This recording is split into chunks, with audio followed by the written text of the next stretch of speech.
আমি যাচ্ছি।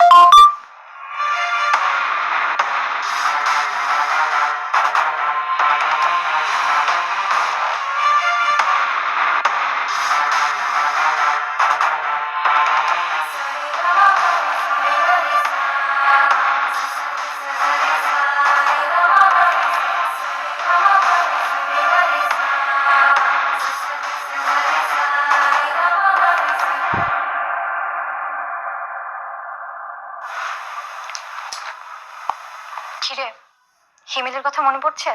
আগামীকাল আমার বিয়ে, অথচ দেখো ওর মনে হচ্ছে কোনো ফিলিংসই নেই। ও তো একটাবার আমাকে ফোন দিয়ে বলতে পারে, শ্রেয়া তুমি এই বিয়েটা করো না, আমার খুব কষ্ট হচ্ছে, আমি তোমাকে অনেক ভালোবাসি। মানুষ যখন অনেক বেশি কষ্ট পায় তখন তার মনটা পাথর হয়ে যায়। তাহলে কি আপু ও অনেক কষ্ট পাচ্ছে? তুই কেমন মানুষ বলতো? একটা মানুষের 24 ঘন্টার প্রতিটা সেকেন্ড তুই ছিলিস। তার ধ্যান জ্ঞান ভবিষ্যৎ পরিকল্পনা সব সব শুধু তোকেই ঘিরেছিল। আর তুই বলছিস তার কষ্ট হবে না? হ্যাঁ, আমি বুঝতে পারছি ওর খুব কষ্ট হচ্ছে, কিন্তু আমি যে ওর কাছে ফিরে যাব, ও আমাকে কি করে রাখবে বলো? ও তো ছোট্ট একটা বাসায় ভাড়া থাকে, ছোট্ট একটা চাকরি করে। তোমার কি মনে হয় আমি ওর কাছে গেলে ও আমাকে বাকি জীবন সুখে রাখতে পারবে তো? কেন আমি থাকছি না? তুই নিজেকে প্রশ্ন কর, তুই এখন মানসিকভাবে হ্যাপি তো? না আপু, ওর কথা খুব মনে পড়ছে। তুই এখন যাকে বিয়ে করছিস সে খুব বিজি একটা মানুষ। সারা দিন 24 ঘন্টা মিটিং শিটিং বিজনেস কেরিয়ার এইসব নিয়েই বিজি থাকে। তোর প্রতি তার দায়িত্বটা থাকবে, কিন্তু ভালোবাসা সেইভাবে কোনো দিনই আসবে না। দেখবি প্রমাণ চাস? ওকে ফোন কর, ফোন করে বল যে তুই বিয়েটা 1 সপ্তাহ পরে করবি।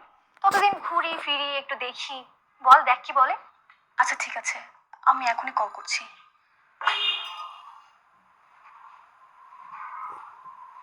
কি ব্যাপার, হঠাৎ ফোন দিলে যে? আর যা বলবে একটু দ্রুত বলো, আমি একটু ব্যস্ত আছি।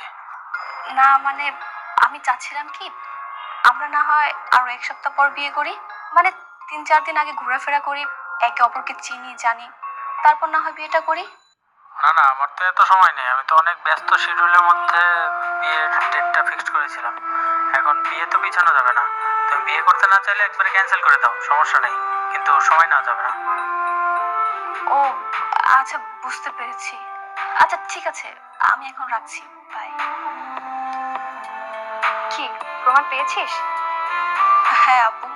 শোন, তার কাছে মনে হচ্ছে তুই তার ধন সম্পদ দেখেই তাকে বিয়ে করছিস। তুই তার কাছে শুধুমাত্র একটা অপশন মাত্র। কিন্তু হিমেলের কাছে তুই অপশন না, তুই হিমেলের সবকিছু। আমার বিশ্বাস সে তার পুরোটা সময় তোকে দেবে।